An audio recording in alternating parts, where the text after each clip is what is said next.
Será que o dólar vai bater R$ 4 até o final desse ano? Será que o Brasil é o país do futuro e que agora vai? Bom, eu não sei. O que eu sei é que, na minha opinião, isso é uma excelente oportunidade dos brasileiros internacionalizarem ainda mais investimentos, estilo de vida, aquela viagem da Disney, quem sabe? Mas, mais do que isso, internacionalizarem os seus negócios também. Até porque montar uma empresa nos Estados Unidos é mais simples do que parece, pode trazer diversas vantagens para que você consiga ganhar mais dinheiro, é mais barato do que a empresa no Brasil, e dependendo da maneira como você montar, você também tem sigilo de quem são os membros da empresa e vai pagar 0% de impostos. Pois é, no vídeo de hoje eu vou contar melhor essa história para vocês.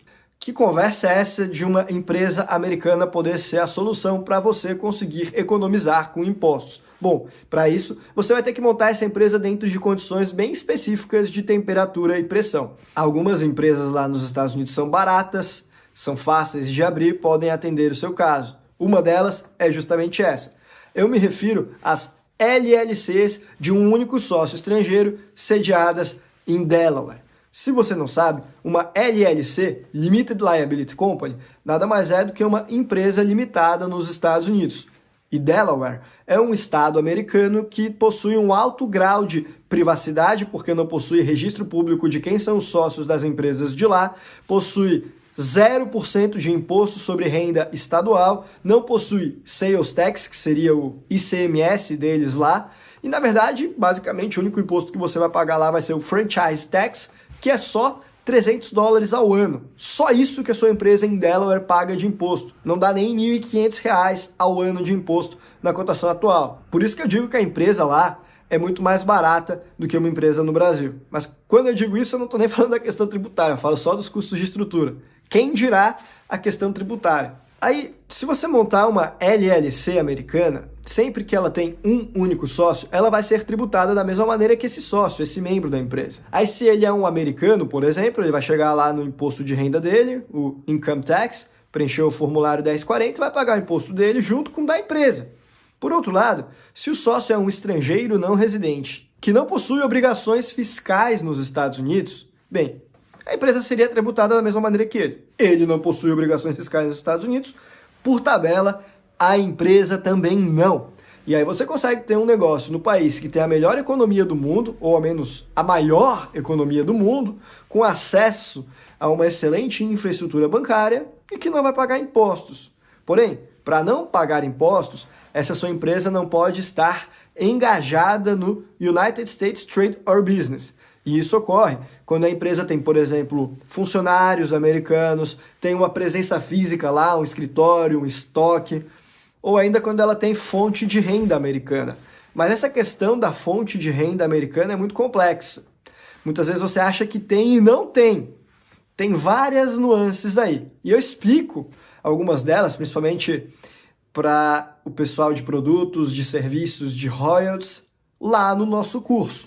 O ponto é, desde que você consiga ter um negócio que tenha um único sócio estrangeiro que não esteja efetivamente conectado com a economia americana, essa empresa não vai pagar imposto de renda federal lá. Aí você monta em um estado como o Delaware, que o imposto é $300, vai ser basicamente só isso que essa sua empresa vai pagar impostos. Quer exemplos de negócios que cabem aí? Por exemplo, uma empresa de dropshipping que compra na China e vende para o México. Ou ainda alguém que está nos Emirados Árabes Unidos e trabalha com consultoria para clientes que estão em Portugal. Ou ainda você que está no Brasil, dentro de algumas circunstâncias, também consegue usar essa empresa aí para trabalhar com vendas online, por exemplo. Então, as vantagens são diversas e o bom é que ela é fácil de abrir. Quando a gente fala em custos, se você for pagar um profissional, um advogado, um contador para fazer essa abertura, você vai gastar aí por volta de $1.000, $1.200 para estar com a empresa pronta. Vamos arredondar uns R$5.000. E depois vai ser mais ou menos isso que ela iria te custar ao ano, para que você pudesse fazer a manutenção, já com os impostos. Porque para fazer a abertura de contas bancárias para LLCs americanas, você tem 3 maneiras. Eu recomendo 2 delas. A primeira é justamente essas contas digitais. A segunda é que você dê uma procuração para que alguém represente você lá na empresa nos Estados Unidos, sei lá, vai no Bank of America, por exemplo, e abra a conta para você. Essa daí eu não recomendo. Em geral, quando você dá uma procuração para ela nos Estados Unidos, ela tem poderes mais amplos do que apenas para a abertura da conta, como também, eventualmente, para sacar tudo de lá. Então, você não deveria confiar em ninguém a ponto de fazer isso. Ainda mais um profissional que você só conhece pela internet. E é por isso que eu não forneço esse tipo de serviço. Eu não quero ter esse tipo de procuração, nem nenhum poderes de ingerência na empresa de ninguém. E aí a terceira maneira de você abrir uma conta bancária para essa empresa por lá é por meio de um trâmite de indicação. Então, alguns bancos permitem que com uma recomendação bancária, se apresentado por determinadas pessoas, eles abrem a conta para você, inclusive de forma remota. Em tese, nos Estados Unidos, precisa ir até lá presencialmente, mas sempre tem essas exceções. A gente tem visto isso ocorrer. Só que aí não é com grandes bancos americanos, evidentemente. Vai ser mais ali em bancos menores, da Flórida, Porto Rico, que é um território não incorporado dos Estados Unidos, bancos regionais, bancos que quebram galho. Só que aí esse serviço também tem um custo, talvez valha mais a pena as contas digitais, embora cada caso seja um caso. Aí beleza, você já abriu a sua empresa que presta serviços sem impostos nos Estados Unidos, com alto grau de privacidade, tá com uma conta interessante, o negócio tá rodando. E aí, quais são as obrigações que você vai precisar seguir para poder deixar essa empresa em dia? Basicamente, além de pagar o franchise tax, você vai ter que pagar o registro e preencher o formulário 5472 e o formulário 1120 anualmente. Esse formulário é para informar para a Receita Federal Americana, o IRS, quem são os donos da empresa, e algumas informações sobre o fluxo de dinheiro que girou dentro dela. Na prática, o que eles querem saber mesmo é se essa empresa não é de americanos. Eles vão ver que é de um estrangeiro não residente e não vão dar muita importância para esse formulário.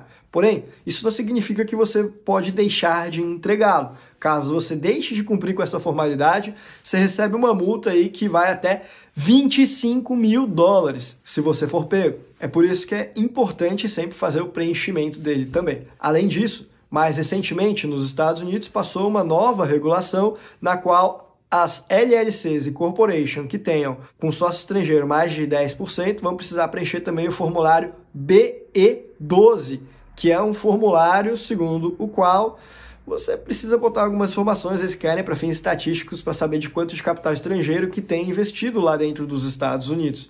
E se você for chamado para entregar e não entregar, vai ter uma multa que vai de $5.800 e alguns quebrados a $58 mil e alguns quebrados. É coisa pra caramba. Porém, toma cuidado aqui também, porque não são todas as empresas americanas que precisam entregar esse formulário. É apenas aquelas que receberem uma carta das autoridades sendo selecionadas a dedo para entregarem. E aí eu estou vendo diversas consultorias, o que na minha opinião é até uma má fé, querendo empurrar isso daí, dando a impressão de que é obrigatório, que todo mundo precisa fazer, aí o cliente vai lá, paga para fazer e nem se dá conta de que, na verdade, não era obrigatório, ele não precisava. Eu não confio nesse tipo de consultoria, honestamente, isso aí me parece uma tremenda de uma má fé. Se você está sendo assessorado por alguém assim, toma cuidado. Ou essa pessoa está desinformada, ou essa pessoa está querendo aí arrancar dinheiro onde não precisa, inventando problema para vender a solução. Ou seja, nem vai atrás dessa pessoa aí, inclusive, para fazer a abertura de conta bancária que ela já mostrou por meio de procuração, porque já deu para perceber aí que o buraco talvez seja um pouco mais embaixo. Mas eu não estou querendo acusar ninguém. Espero que seja mais uma questão de falta de conhecimento do que de uma fé, o que a gente vê nessas pessoas que fazem isso. Então, para resumir, aproveite essa baixa do dólar, porque essa pode ser a oportunidade de ouro de você internacionalizar o seu negócio.